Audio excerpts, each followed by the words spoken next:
Hello, my friends. It's Indiana Holmes again for another reading of Story Time. We're getting very near the end of this book by H.G. Wells, and it is getting very dicey for Mr. Prendick. So let's continue and find out what happens through the rest of this book. Chapter 18 The Finding of Moreau. When I saw Montgomery swallow a third dose of brandy, I took it upon myself to interfere. He was already more than half fuddled.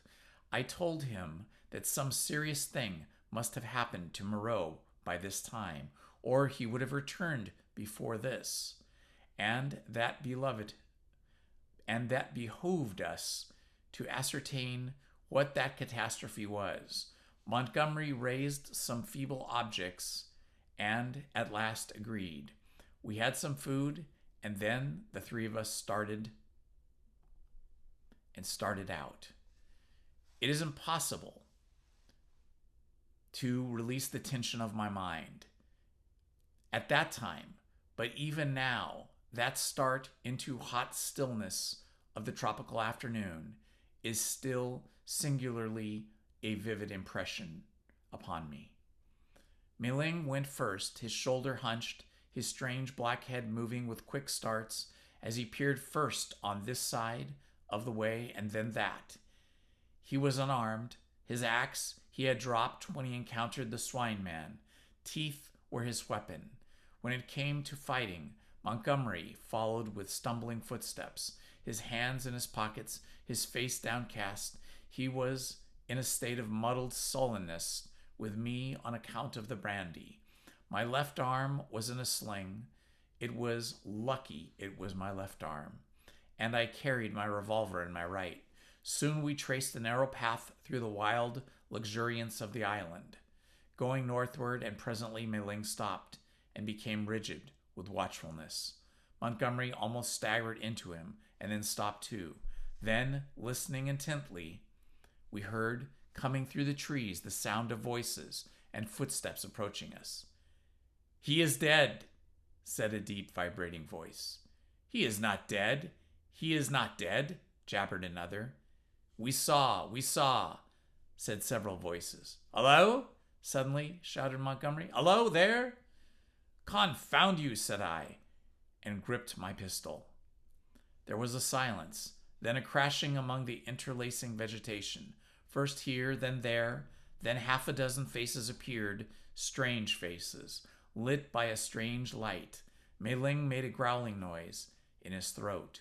I recognized the ape-man. I had indeed already identified his voice, and two of his white-swathed, brown-featured creatures I had seen in Montgomery's boat.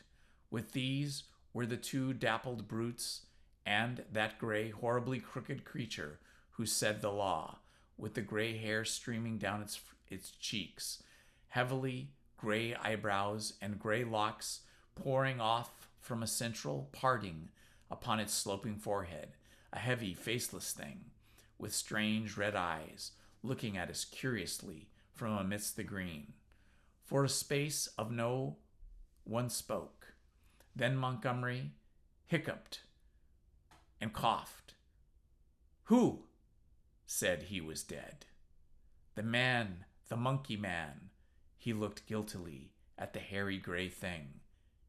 "He is dead," said the monster. They saw. There was nothing threatening about this detachment, at any rate.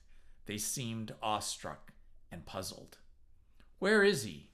said Montgomery. "Beyond," and the gray creature pointed. "Is there a law now?" asked the monkey man. "Is it still to be this and that? Is he dead indeed?" "Is there a law?" repeated the man in white. "Is there a law?" Though other with a whip. "He is dead," said the hairy gray thing, and they all stood watching us. "Prendick," said Montgomery, turning his dull eyes to me. "He's dead, evidently." I had been standing behind him during this colloquy. I began to see how things lay with them. I suddenly stepped in front of Montgomery and lifted my voice. "Children of the law," I said, "he is not dead." Mei Ling turned his sharp eyes on me. "He has changed his shape.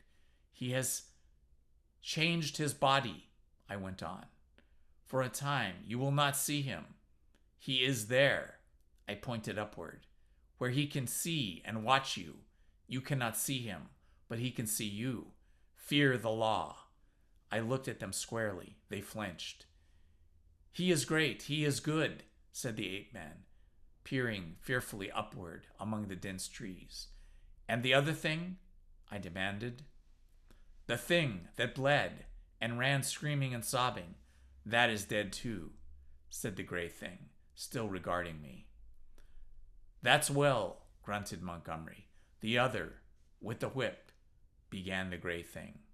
"Well," said I, "said he was dead." But Montgomery was still sober enough to understand my motive in denying Moreau's death. "He is not dead," he said slowly. "Not dead at all. No more dead than I am." "Some," said I, "have broken the law. They will die. Some have died. Show us now where his old body lies, the body he has cast away because he had no more need of it." "It is this way, man who walked the sea," said the gray thing. And with these 6 creatures guiding us, we went through the tumult of ferns and creepers and tree stems towards the northwest. Then came a yelling, a crashing among the branches, and a little pink homunculus rushed us, and shrieking. Immediately after appeared a monster in headlong pursuit, blood bedabbled, who was amongst us almost before he could stop his career. The gray thing leapt aside. Mei Ling, with a snarl, flew at it and was struck aside. Montgomery fired and missed, bowed his head, threw up his arm, and turned to run. I fired, and the thing still came on. I fired again, point blank, into its ugly face. I saw its features vanish in a flash. Its face was driven in. Yet it passed me, gripped Montgomery, and, holding him, fell headlong beside him and pulled him sprawling upon itself in its death agony. I found myself alone with Mei Ling, the dead brute, and the prostrate man. Montgomery raised himself slowly and stared in a muddled way at the shattered beast man beside him. It more than half sobered him. He scrambled to his feet. Then I saw the gray thing returning cautiously through the trees. "See," said I, pointing to the dead brute. "It is the law, not alive." This came of breaking the law. He peered at the body. "He sends the fire that kills," said he, in his deep voice, repeating the part of the ritual. The others gathered round and stared for a space. At last we drew near the westward extremity of the island. We came upon the gnawed and mutilated body of the puma, its shouldered bones smashed by a bullet, and, perhaps 20 yards further, found at last what we sought. Moreau lay face down in a trampled space in a canebrake. One hand was almost severed at the wrist, and his silvery hair was dabbled in blood. His head had been battered in the fetters of the puma. The broken canes beneath him were smeared with blood. His revolver we could not find. Montgomery turned him over, resting at intervals, and with the help of the 7 beast people, for he was a heavy man, we carried Moreau back to the enclosure. The night was darkling. Twice we heard unseen creatures howling and shrieking past our little band, and once the little pink sloth creature appeared and stared at us and vanished again. But we were not attacked. Again, at the gates of the enclosure, our company of beast people left us, Mei Ling going with the rest. We locked ourselves in, and then took Moreau's mangled body into the yard and laid it upon a pile of brushwood. Then we went into the laboratory and put an end to all we found living there. Chapter 19. Montgomery's Bank Holiday. When this was accomplished, and we had washed and eaten, Montgomery and I went into my little room and seriously discussed our position for the first time. It was then near midnight. He was almost sober, but greatly disturbed in his mind. He had been strangely under the influence of Moreau's personality. I do not think it had ever occurred to him that Moreau could die. This disaster was the sudden collapse of the habits that had become part of his nature in the 10 or more monotonous years he had spent on the island. He talked vaguely, answered my questions crookedly, wandered into general questions. "This silly ass of a world," he said. "What a muddle it all is. I haven't had any life. I wonder when it's going to begin. 16 years being bullied by nurses and schoolmasters at their own sweet will. 5 in London, grinding hard at medicine, bad food, shabby lodgings, shabby clothes, shabby vice, a blunder. I didn't know any better, and hustled off to this beastly island. 10 years here. What's it all for, Prendick? Are we bubbles blown by a baby?" It was hard to deal with such ravings. "The thing we have to think of now," said I, "is how to get away from this island." "What is the good of getting away? I am an outcast. Where am I to join on? It's all very well for you, Prendick. Poor old Moreau. We can't leave him here to have his bones picked. As it is, and besides, what will become of the decent part of the beast folk?" "Well," said I, "that will do tomorrow. I've been thinking we might make the brushwood into a pyre and burn his body and those other things. Then what will happen with the beast folk? I don't know. I suppose those that were made of beasts of prey will make silly asses of themselves sooner or later. We can't massacre the lot, can we? I suppose that's what your humanity would suggest. But they'll change. They're all sure to change." We talked thus inconclusively until at last I felt my temper going. "Damnation!" he exclaimed at some petulance of mine. "Can't you see I'm in a worse hole than you are?" And he got up and went for the brandy. "Drink," he said, returning. "You logic-chopping, chalky-faced saint of an atheist, drink." "Not I," said I, and I sat grimly watching his face under the yellow paraffin flare as he drank himself into a garrulous misery. I have a memory of infinite tedium. He wandered into the maudlin defense of the beast people and Meling. Meling, he said, was the only thing that had ever really cared for him, and suddenly an idea came to him. "I'm damned," said he, staggering to his feet and clutching the brandy bottle. By some flash of intuition, I knew what he was intending to do.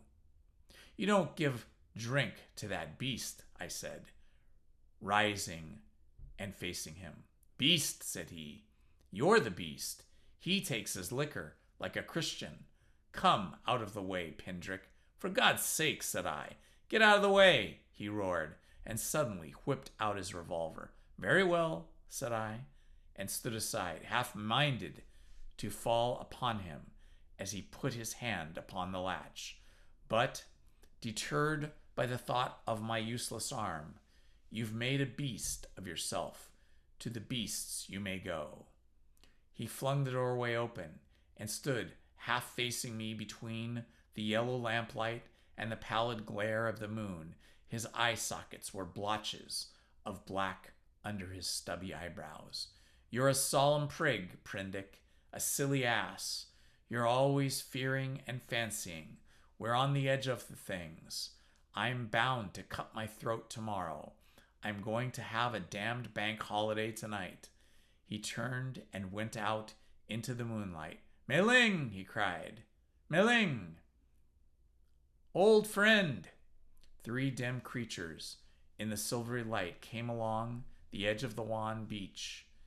One a white-wrapped creature, the other 2 blotches of blackness following it. They halted, staring.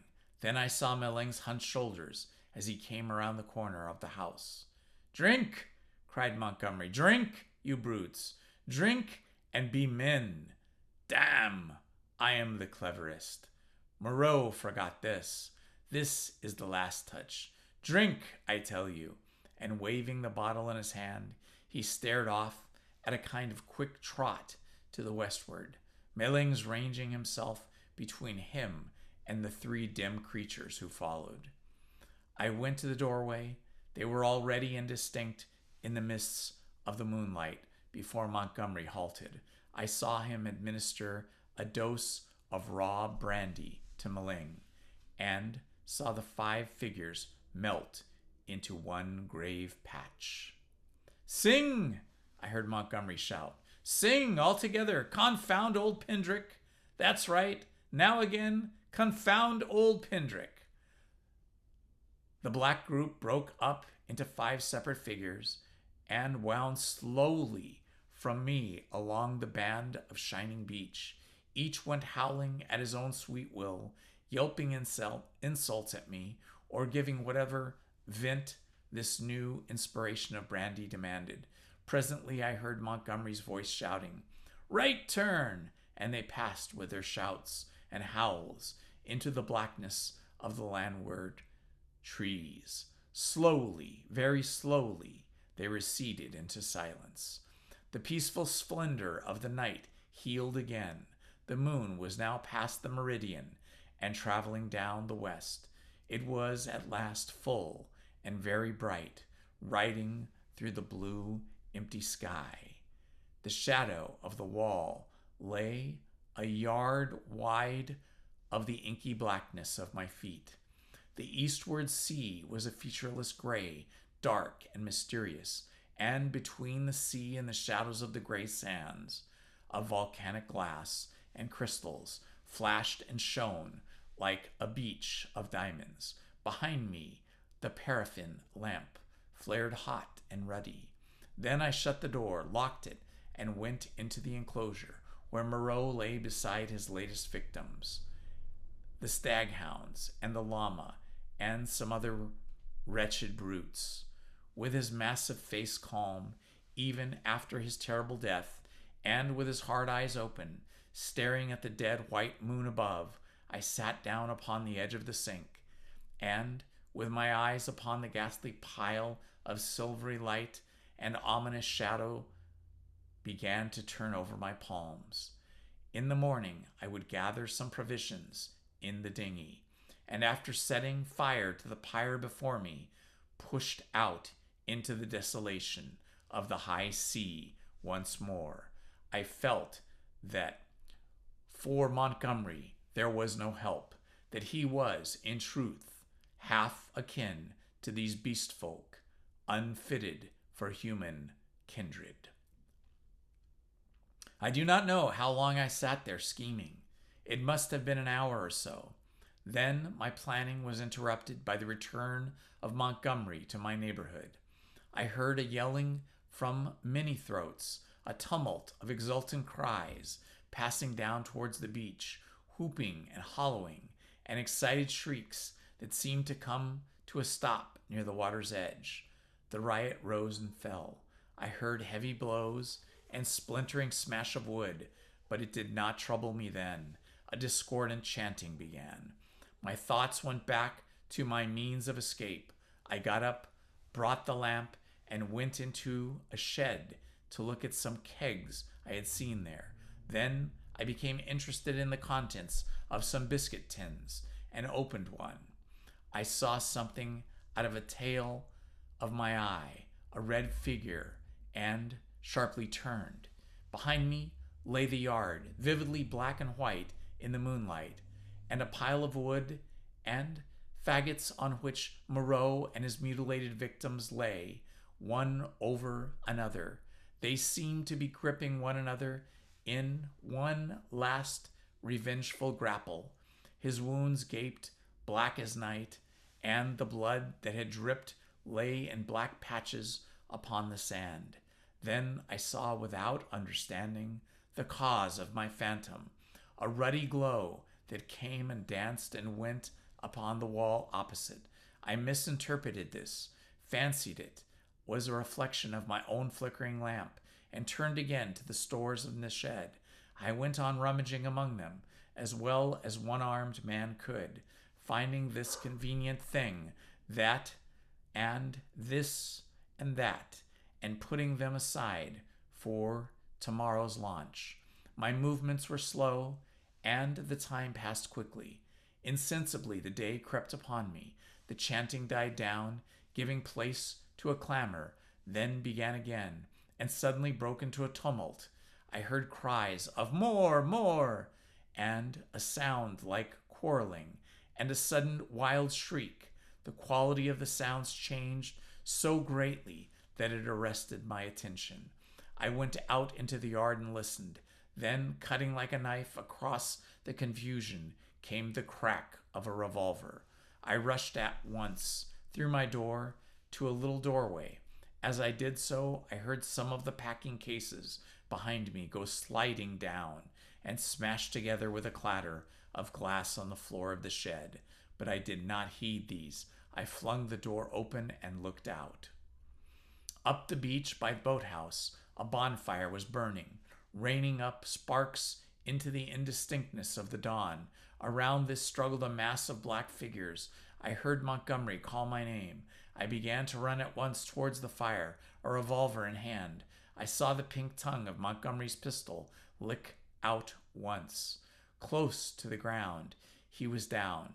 I shouted with all my strength and fired in the air. I heard someone cry, "The master!" And the knotted black struggle broke into scattering units. The fire leapt and sank down. The crowd of beast people fled in a sudden panic before me upon the beach. In my excitement, I fired at their retreating backs as they disappeared among the bushes. Then I turned the black heaps upon the ground. Montgomery lay on his back, with a hairy gray beast man sprawling across his body. The brute was dead, but still gripping Montgomery's throat with its curving claws. Nearby lay Mei Ling on his face, and quite still, his neck bitten open, and the upper part of the smashed brandy bottle in his hand. Two other figures lay near the fire, the one motionless, the other groaning fitfully, every now and then raising its head slowly and dropping it again. I caught hold of the gray man and pulled him off Montgomery's body. His claws drew down and torn coat reluctantly as I dragged him away. Montgomery was dark in the face and scarcely breathing. I splashed seawater on his face and pillowed his head on my rolled-up coat. Mei Ling's body was dead. The wounded creature by the fire, it was a wolf brute with a bearded gray face, lay, I found, with the fore part of its body upon the still glowing timber. The wretched thing was injured so dreadfully that in mercy I blew its brains out at once. The other brute was one of the bullmen, swathed in white. He, too, was dead. The rest of the beast people had vanished from the beach. I went to Montgomery again and knelt beside him, cursing my ignorance of medicine. The fire beside me had shrunk down, and only charred beams of timber glowing at the central ends and mixed with gray ash of brushwood remained. And I wondered casually where Montgomery had got his wood. Then I saw the dawn was upon us. The sky had grown brighter. The setting moon was becoming pale, and opaque in luminous blue of the day, the sky to the eastward was rimmed with red. Suddenly I heard a thud and a hissing behind me, and looking around sprang to my feet with a cry of horror. Against the warm dawn, great tumultuous masses of black smoke were boiling up out of the enclosure, and through their stormy darkness shot flickering threads of blood-red flame. Then the thatched roof caught. I saw the curving charge of the flames across the sloping straw. A spurt of fire jetted from the windows of my room. I knew at once what had happened. I remembered the crash I had heard. Then I had rushed out to Montgomery's assistance. I had overturned the lamp. The hopelessness of saving any of the contents of the enclosure stared me in the face. My mind came back to my plan of flight, and turning swiftly, I looked to see where the two boats lay upon the beach. They were gone. 2 axes lay upon the sands beside me. Chips and splinters were scattered broadcast, and the ashes of the bonfire were blackening the smoke under the dawn. Montgomery had burnt the boats to revenge himself upon me and prevent our return to mankind. A sudden convulsion of rage shook me. I was almost moved to batter his foolish head in, as he lay there helpless at my feet. Then suddenly his hand moved, so feebly, so pitifully, that my wrath vanished. He groaned and opened his eyes for a minute. I knelt down beside him and raised his head. He opened his eyes again, staring silently at the dawn, and then they met mine. The lids fell. "Sorry," he said presently, with an effort. He seemed trying to think. "The last," he murmured, "the last of this silly universe. What a mess." I listened. His head fell helplessly to one side. I thought some drink might revive him, but there was neither drink nor vessel in which to bring drink at hand. He seemed suddenly heavier. My heart went cold. I bent down to his face, put my hand through the rent of his blouse. He was dead, and even as he died, a line of white heat, the limb of the sun, rose eastward beyond the projection of the bay, splashing its radiance across the sky and turning the dark sea into a weltering tumult of dazzling light. It felt like a glory upon his shrunken face. I let his head fall gently upon the rough pillow I made for him, and stood up. Before me was the glittering desolation of the sea, the awful solitude upon which I had already suffered so much. Behind me, the island, hushed under the dawn, its beast people silent and unseen. The enclosure, with all its provisions and ammunition, burnt noisily, with sudden gusts of flame, a fitful crackling, and now and then a crash. The heavy smoke drove up the beach away from me, rolling low over the distant treetops towards the huts in the ravine. Beside me were the charred vestiges of the boats of these 5 dead bodies, also next to the boats. Then out of the bushes came 3 beast people with hunched shoulders, protruding heads, misshapen hands, awkwardly held, and inquisitive, unfriendly eyes advanced towards me with hesitating gestures. The Island of Dr. Moreau, Chapter 20. Alone with the beast folk, I faced these people, facing my fate in them, single-handed now, literally single-handed, for I had a broken arm. In my pocket was a revolver with 2 empty chambers. Among the chips scattered about the beach lay the 2 axes that had been used to chop up the boats. The tide was creeping in behind me. There was nothing for it but courage. I looked squarely into the faces of the advancing monsters. They avoided my eyes, and their quivering nostrils investigated the bodies that lay beyond. I took 6 steps, picked up the blood-stained whip that lay beneath the body of the wolfman, and cracked it. They stopped and stared at me. "Salute," said I. "Bow down." They hesitated. One bent his knees.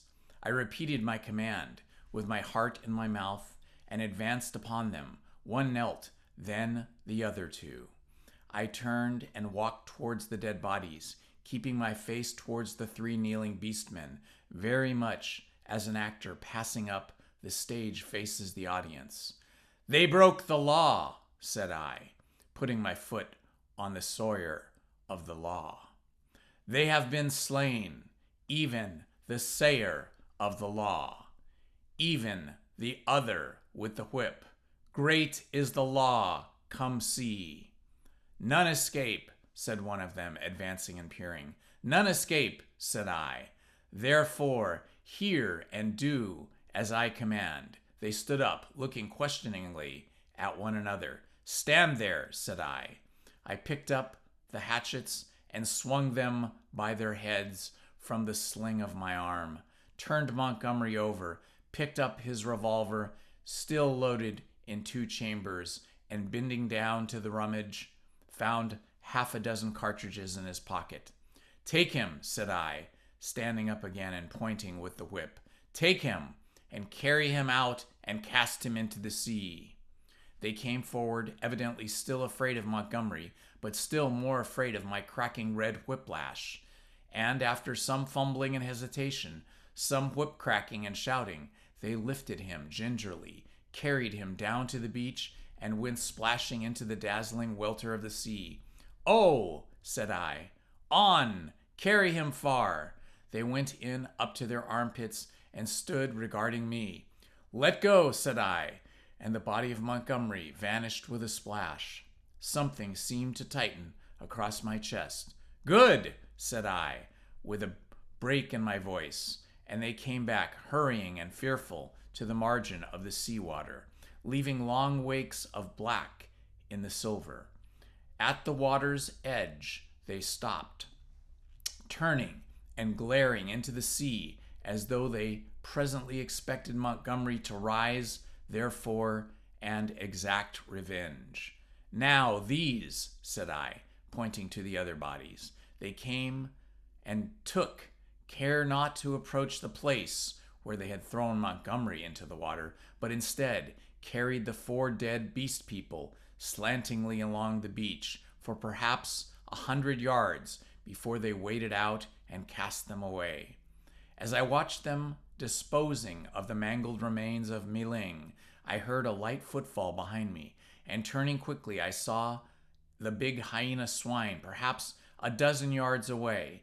His head was bent down, his bright eyes were fixed upon me, his stumpy hands clenched and held close by his side. He stopped in his crouching attitude when I turned, his eyes a little averted.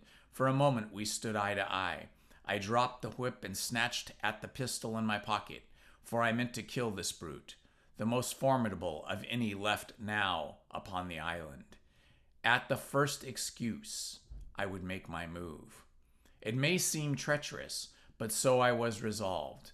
I was far more afraid of him than of any of the other 2 of the beast folk. His continued life was, I knew, a threat against mine. I was perhaps 12 seconds collecting myself. Then cried I, "Salute! Bow down!"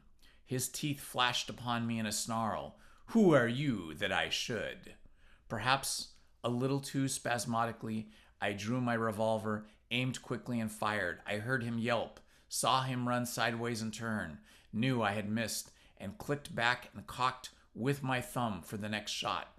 But he was already running headlong, jumping from side to side, and I dared not risk another miss.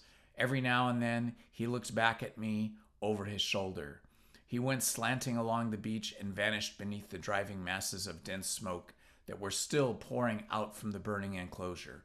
For some time I stood staring after him. I turned to my 3 obedient beast folk again and signaled them to drop the body they still carried.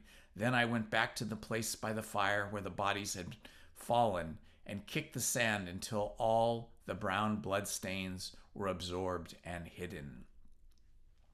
I dismissed my 3 serfs with a wave of the hand and went up the beach into the thickets. I carried my pistol in my hand, my whip thrust with the hatches of the sling in my arm.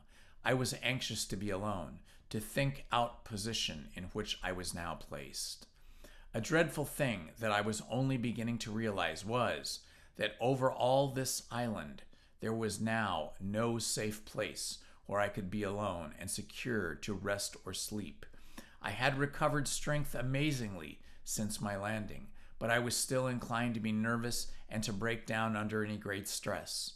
I felt that I ought to cross the island and establish myself with the beast people and make myself secure in their confidence, but my heart failed me. I went back to the beach and, turning eastward past the burning enclosure, made for a point where a shallow spit of coral sand ran out towards the reef. Here I could sit down and think, my back to the sea, my face against any surprise. And there I sat, chin on knees, the sun beating down upon my head, an unspeakable dread in my mind, plotting how I could live on against the hour of my rescue, if ever rescue came. I tried to review the whole situation as calmly as I could, but it was difficult to clear the thing of emotion. I began turning over in my mind the reason of Montgomery's despair. They will change, he said. They are sure to change. And Moreau, what was it that Moreau had said? The stubborn beast flesh grows day by day back again. Then I came round to the hyena swine. I felt sure that if I did not kill that brute, he would kill me. The sayer of the law was dead, worse luck. They knew now that we of the whips could be killed, even as they themselves were killed. Were they peering at me already out of the green masses of ferns and palms over yonder, watching until I came within their spring? Were they plotting against me? What was the hyena swine telling them? My imagination was running away with me into a morass of unsubstantial fears. My thoughts were disturbed by crying of seabirds hurrying towards some black object that had been stranded by the waves on the beach near the enclosure. I knew what that black object was, but I had not the heart to go back and drive them off. I began walking along the beach in the opposite direction, designing to come round the eastward corner of the island and so approach the ravine of the huts without traversing the possible embaduses of thickets.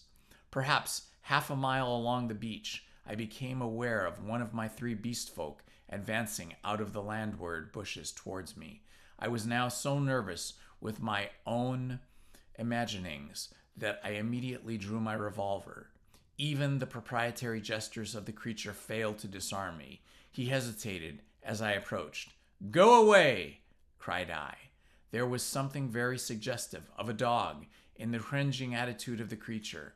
It retreated a little way, very long, much like a dog being sent home, and stopped, looking at me imploringly with canine brown eyes. "Go away," said I. "Do not come near me." "May I not come near you?" it said. "No, go away," I insisted, and snapped my whip. Then, putting my whip in my teeth, I stooped for a stone. With that threat, I drove the creature away. So in solitude I came round the ravine of the beast people, and hiding among the weeds and the reeds that separated this crevice from the sea, I watched such of them as appeared, trying to judge from their gestures and appearance how the death of Moreau and Montgomery and the destruction of the House of Pain had affected them. I know now the folly of my cowardice. Had I kept my courage up to the level of the dawn, and had not allowed it to ebb away in my solitary thought, I might have grasped the vacant scepter of Moreau and ruled over the beast people. As it was, I lost the opportunity and sank to the position of a mere leader among my fellows. Towards noon, certain of them came and squatted basking in the hot sand. The imperious voices of hunger and thirst prevailed in my dread. I came out of the bushes, revolver in hand, walked towards these seated figures. One, a wolf woman, turned her head and stared at me, and then the others. None attempted to rise or salute me. I felt too faint and weary to insist, and I let the moment pass. "I want food," said I, almost apologetically, and drawing near. "There is food in the huts," said the ox-boar man, drowsily and looking away from me. I passed them and went down into the shadow and the orders of the almost deserted ravine. In an empty hut, I feasted on some speckled and half-decayed fruit, and then after I had propped up some branches and sticks about the opening, I placed myself with my face towards it and my hand on my revolver. The exhaustion of the last 30 hours claimed its own, and I fell into a light slumber, hoping that the flimsy barricade I had erected would cause sufficient noise in its removal to save me from surprise. Chapter 21. The Reversion of the Beast Folk. In this way I became one among the beast people in the island of Dr. Moreau. When I awoke, it was dark about me. My arm ached in its bandages. I sat up, wondering at first where I might be. I heard coarse voices talking outside. Then I saw my barricade had gone, and that the opening of the hut stood clear. My revolver was still in my hand. I heard something breathing, saw something, crouched together close behind me. I held my breath, trying to see what it was. It began to move slowly, intermittently. Then something soft and warm and moist passed across my hand. All my muscles contracted. I snatched my hand away. A cry of alarm began and was stifled in my throat. Then I just realized what had happened sufficiently to stay my fingers on the revolver. "Who is that?" I said in a hoarse whisper, the revolver still pointed. "I, master." "Who are you?" "They say there is no master now. But I know. I carried the bodies into the sea. Oh, walker in the sea. The bodies of those you slew. I am your slave, master." "Are you the one I met on the beach?" I asked. "The same, master." The thing was evidently faithful enough, for it might have fallen upon me as I slept. "It is well," I said, extending my hand for another licking kiss. I began to realize what its presence meant, and the tide of my courage flowed. "Where are the others?" I asked. "They are mad, they are fools," said the dogman. "Even now they talk together beyond there. They say the master is dead. The other with the whip is dead. That other who walked in the sea is as we are. We have no master, no whips, no house of pain anymore. There is an end. We love the law and we will keep it, but there is no pain, no master, no whips forever again. So they say. But I know, master, I know." I felt in the darkness and patted the dogman's head. "It is well," I said again. "Presently we'll slay them," said the dogman. "Presently," I answered, "I will slay them all. After certain days and certain things have come to pass, every one of them, save those you spare, every one of them shall be slain. What the master wishes to kill, the master kills," said the dogman with a certain satisfaction in his voice. "And their sins may grow," I said. "Let them live in their folly until their time is ripe. Let them not know that I am the master." "The master's will is sweet," said the dogman, with the ready tact of his canine blood. "But one has sinned," said I. "Him I will kill whenever I may meet him. When I say to you, 'That is he,' see that you fall upon him. And now I will go to the men and women who are assembled together." For a moment, the opening of the hut was blackened by the exit of the dogman. Then I followed and stood up, almost in the exact spot I had been when I had heard Moreau and his staghound pursuing me. But now it was night, and all the miasmatic ravine about me was black, and beyond, instead of a green sunlit slope, I saw a red fire, before which hunched grotesque figures moved to and fro. Farther were the thick trees, a bank of darkness, fringed above with the black lace of the upper branches. The moon was just riding up on the edge of the ravine, and like a bar across its face drove the spire of the vapor that was forever streaming from its fumaroles of the island. Walk by me, said I, nerving myself, and side by side we walked down the narrow way, taking little heed of the dim things that peered at us out of the huts. None about the fire attempted to salute me. Most of them disregarded me, ostentatiously. I looked round for the hyena swine, but he was not there. Altogether, perhaps 20 of the beast folk squatted, staring into the fire or talking to one another. He is dead. He is dead. The master is dead, said the voice of the ape men to the right of me. The house of pain. There is no house of pain. He is not dead, said I in a loud voice. Even now he watches us. This startled them. 20 pairs of eyes regarded me. The house of pain is gone, said I. It will come again. The master you cannot see, yet even now he listens among you. True, true, said the dogman. They were staggered at my assurance. An animal may be ferocious and cunning enough, but it takes a real man to tell a lie. The man with the bandaged arm speaks a strange thing, said one of the beast folk. I tell you it is so, I said. The master and the house of pain will come again. Woe be to him who breaks the law.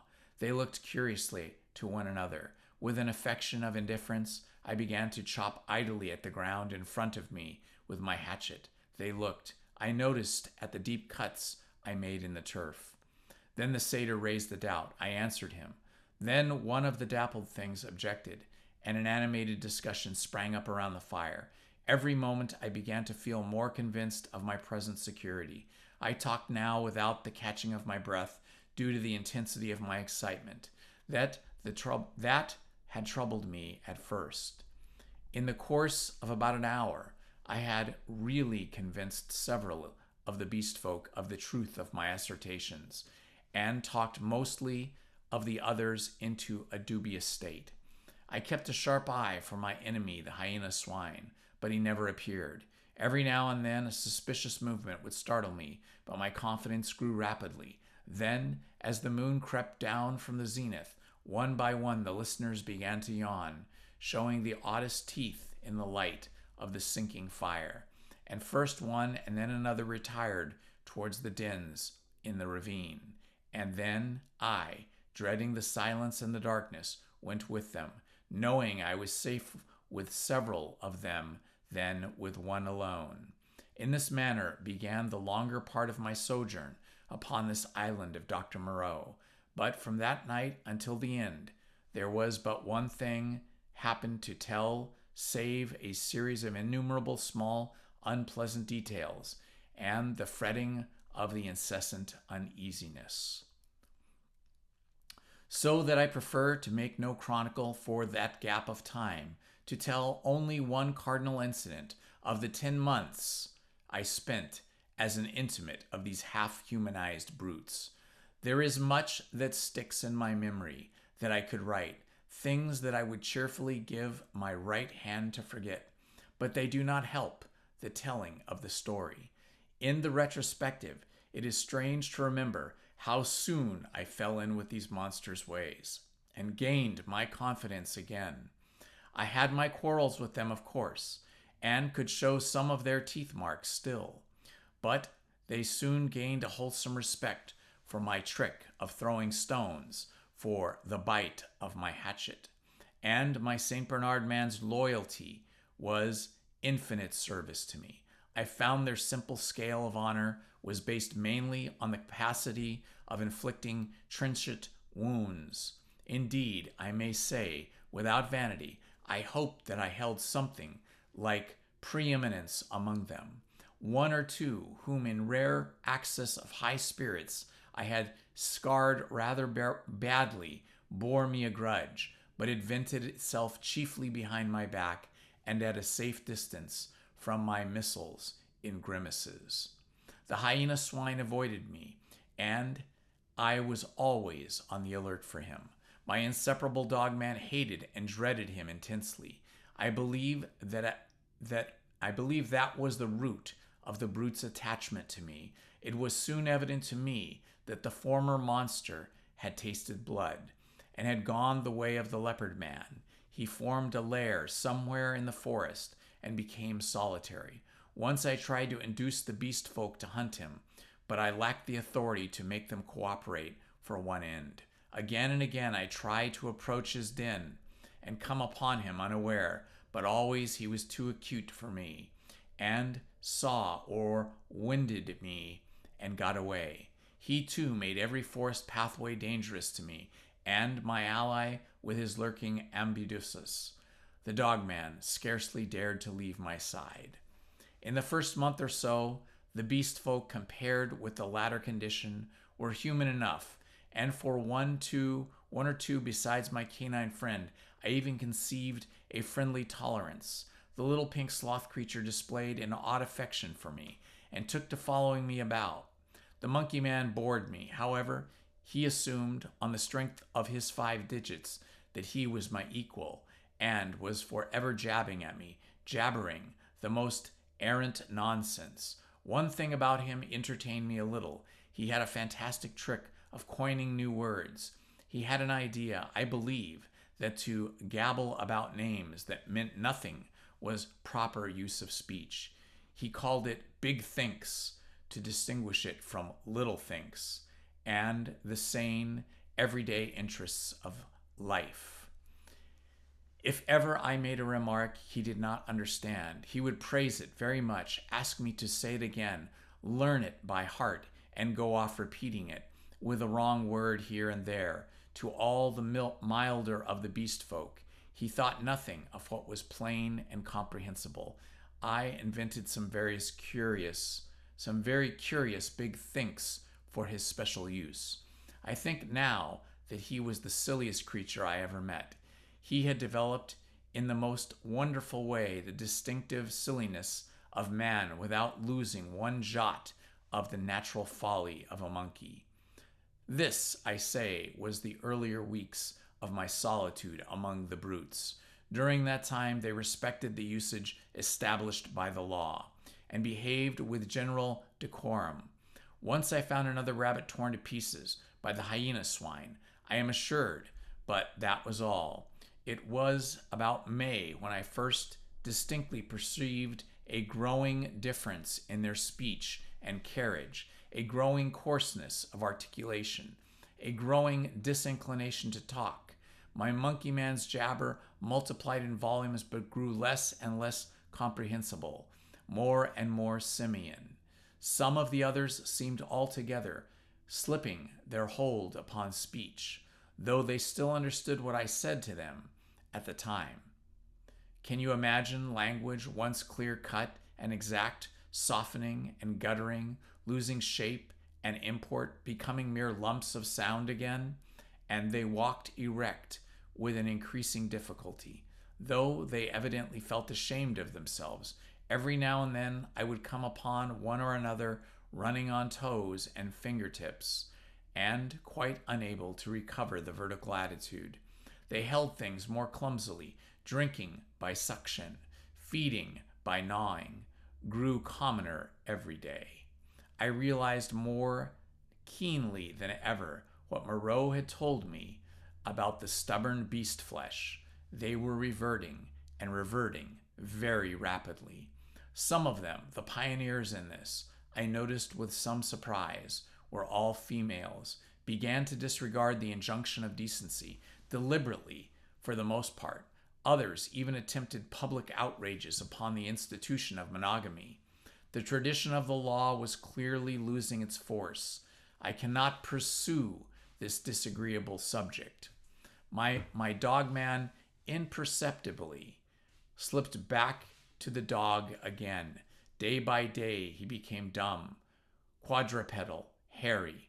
I scarcely noticed the transition from the companion on my right hand to the lurching dog at my side.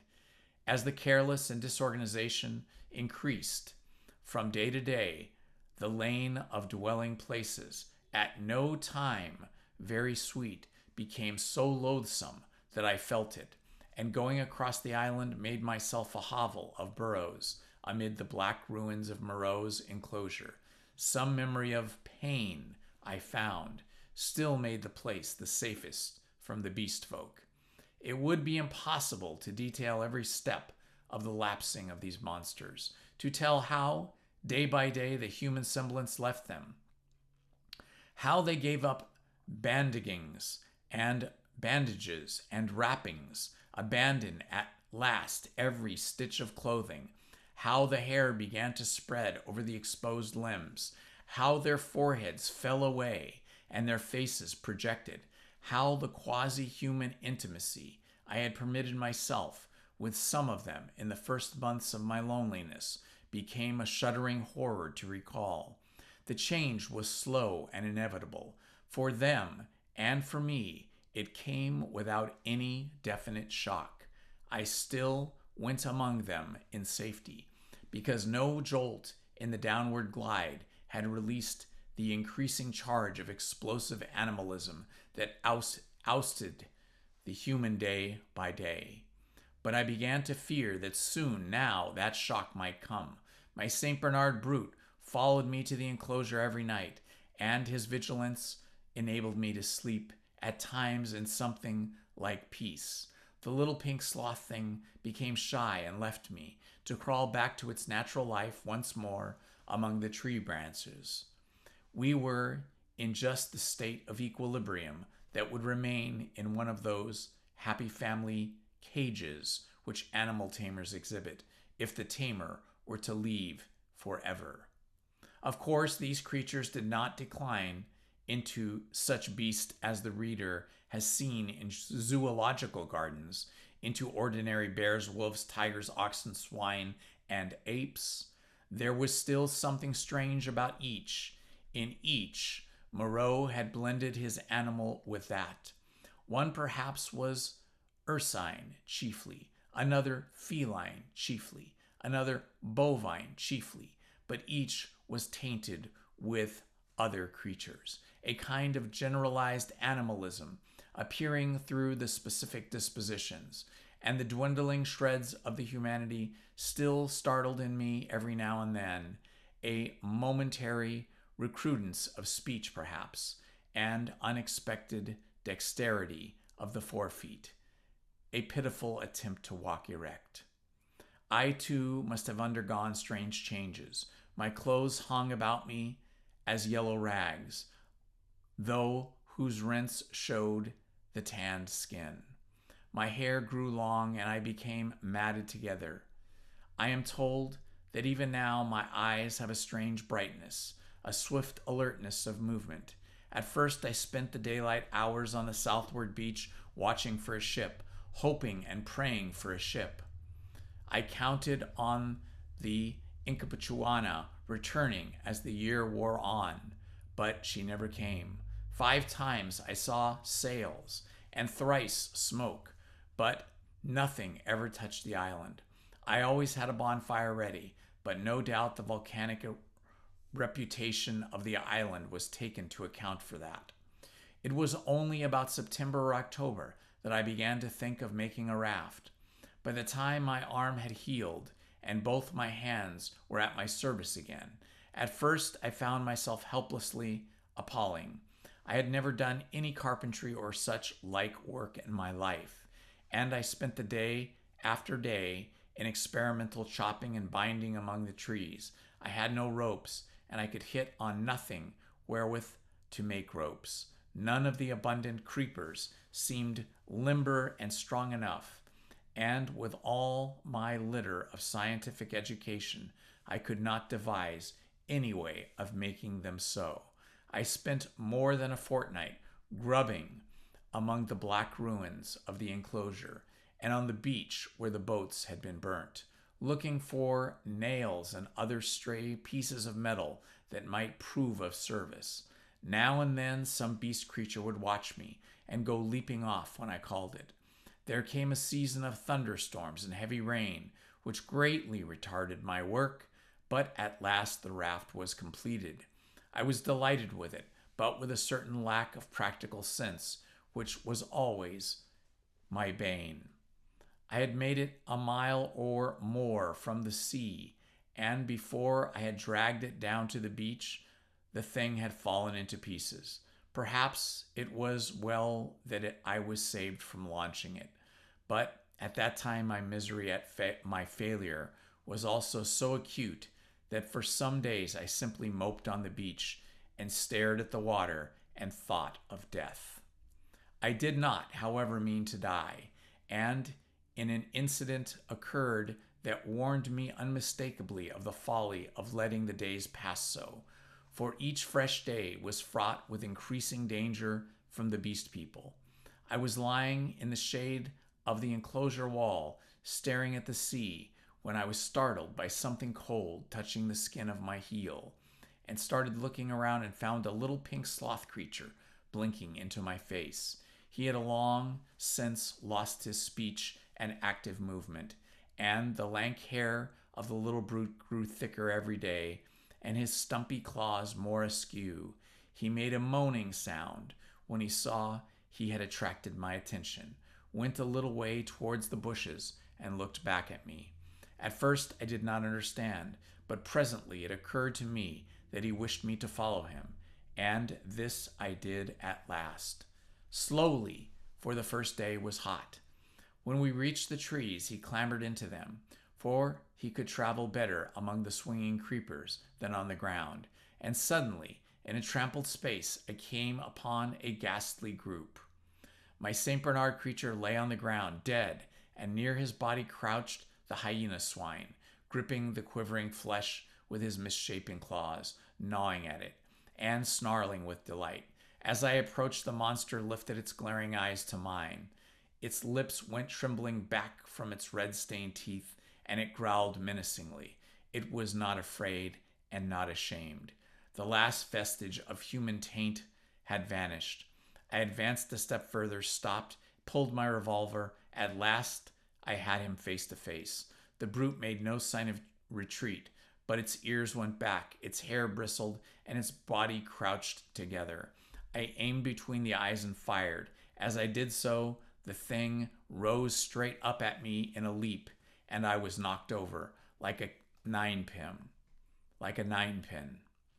It clutched at me with its crippled hand and struck me in the face as its spring carried it over upon me. I fell under the hind part of its body, but luckily I had hit it as I meant, and it had died even as it leapt. I crawled out from under its unclean weight and stood up trembling, staring at its quivering body. That danger at least was over, but this, I knew, was only the first of a series of relapses that must come. I burnt both the bodies on a pyre of brushwood, but after that I saw that unless I left the island, my death was only a question of time. The beast people, by that time, had, with one or two exceptions, left the ravine and made themselves lairs according to their taste among the thickets of the island. Few prowled by day, most of them slept. The island might seem deserted to a newcomer, but at night the air was hideous with their calls and howling. I had half a mind to make a massacre of them, to build traps, or fight them with my knife. Had I possessed sufficient cartridges, I should not have hesitated to begin the killing. There could now be scarcely a score left of the dangerous carnivores. The braver of these were already dead. After the death of this poor dog of mine, my last friend, I too adopted to some extent the practice of slumbering in the daytime in order to be on my guard at night. I rebuilt my den in the walls of the enclosure with such a narrow opening that anything attempting to enter must necessarily make a considerable noise. The creatures had lost the art of fire too, and I recovered their fear of it. I turned once more, almost passionately now, to hammering together stakes and branches to form a raft for my escape. I found 1,000 difficulties. I am an extremely unhandy man. My schooling was over before the days of the present. But most of the requirements of the raft I met at last in some clumsy, circuitous way or other. And this time I took care of the strength. The only insurmountable obstacle was that I had no vessel to contain the water. I should need if I floated forth upon the untraveled seas. I would have even tried pottery, but the island contained no clay. I used to go mopping about the island, trying with all my might to solve this one last difficulty. Sometimes I would give way to wild outbursts of rage and hack and splinter some unlucky tree in my intolerable vexation, but I could think of nothing. And then came a day, a wonderful day, which I spent in ecstasy. I saw a sail to the southwest, a small sail, like that of a little schooner, and forthwith I lit a great pile of brushwood and stood by it, the heat of it, and the heat of the midday sun watching. All day I watched that sail, eating or drinking nothing, so that my head reeled, and the beasts came and glared at me, and seemed to wonder, and went away. It was still distant when the night came, and swallowed it up. And all night I toiled to keep my blaze bright and high, and the eyes of the beasts shone out of the darkness, marveling. In the dawn the sail was nearer, and as I saw it was the dirty lug sail of a small boat. But it sailed strangely. My eyes were weary with watching and peered and could not believe them. 2 men were in the boat, sitting low down, one by the bows and the other by the rudder. The head was not kept to the wind. It yawed and fell away. As the day grew brighter, I began waving the last rag of my jacket to them, but they did not notice me and sat still. Facing each other, I went to the lowest point of the low headland and gesticulated and shouted. There was no response, and the boat kept on her aimless course, making slowly, very slowly, for the bay. Suddenly a great white bird flew up out of the boat, and neither of the men stirred nor noticed it. It circled round and then came sweeping overhead with its strong wings outspread. Then I stopped shouting and sat down on the headland and rested my chin on my hands and stared. Slowly, slowly, the boat drove past towards the west. I would have swum out to it, but something, a cold, vague fear, kept me back. In the afternoon, the tide stranded the boat and left it 100 yards or so to the westward of the ruins of the enclosure. The men in it were dead. They had been dead so long that they fell to pieces. When I tilted the boat on its side and dragged them out, one had a shock of red hair, like the captain of the Impecachuana, and a dirty white cap lay in the bottom of the boat. As I stood beside the boat, 3 of the beasts came slinking out of the bushes and sniffing towards me. One of my spasms of disgust came upon me.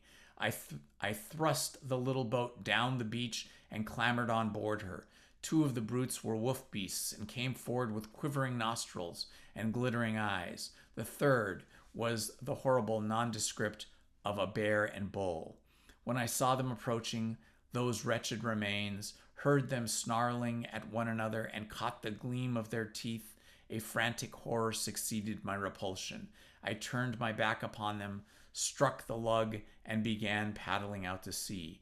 I could not bring myself to look behind me.